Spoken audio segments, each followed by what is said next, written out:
ভারত স্বাধীন হওয়ার আগে থেকে আমরা প্যালেস্তানীয়দের পক্ষে।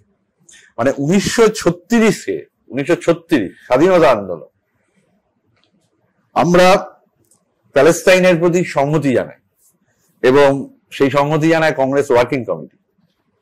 এবং 27শে সেপ্টেম্বর প্যালেস্তিনীয় দিবস পালিত হয় 1936।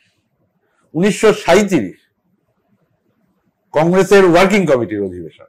সেই ওয়ার্কিং কমিটির অধিবেশনে সন্ত্রাসের রাজত্বের অবসান এবং প্যালেস্তাইনে পার্টিশন সংক্রান্ত প্রস্তাবের তীব্র বিরোধিতা জানানো হয়। 36, 37, 38-এ পলাশ বলছিল হরিজন পত্রিকার সম্পাদকীয়তে গান্ধীজি দর্থহীন ভাবে বলেন, ওর শব্দই নিচ্ছি আর, যে ইংল্যান্ড যেমন ইংলিশদের, ফ্রান্স যেমন ফরাসিদের, প্যালেস্তাইন সেভাবেই আরবদের।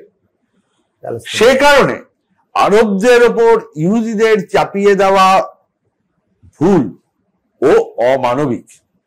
প্যালেস্তাইনে যা চলছে তাকে কোন রকম ভাবেই নৈতিক আচরণ বিধি দ্বারা তাকে বৈধতা দেওয়া যায় না। 38-এ এটা। ইভেন 39-এ কংগ্রেস ওয়ার্কিং কমিটি প্যালেস্তাইনের পক্ষে প্রস্তাব নেয়।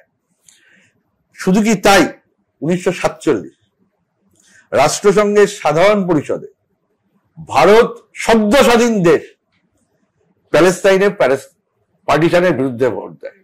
সদ্য স্বাধীন একটা দেশ, একমাত্র জোট নিরপেক্ষ অবস্থানে, তখন ওই জায়গাতেই কত জিরো, কোন জায়গায় ঝুঁকবো না। আমাদের অবস্থান স্পষ্ট, আমরা প্যালেস্তাইনের পক্ষে এবং পার্টিশনের বিরুদ্ধে ভোট দিই, প্যালেস্তাইনের পার্টিশনের বিরুদ্ধে। 1950 ইসরায়েলের স্বীকৃতির বিরোধিতা করি আমরা।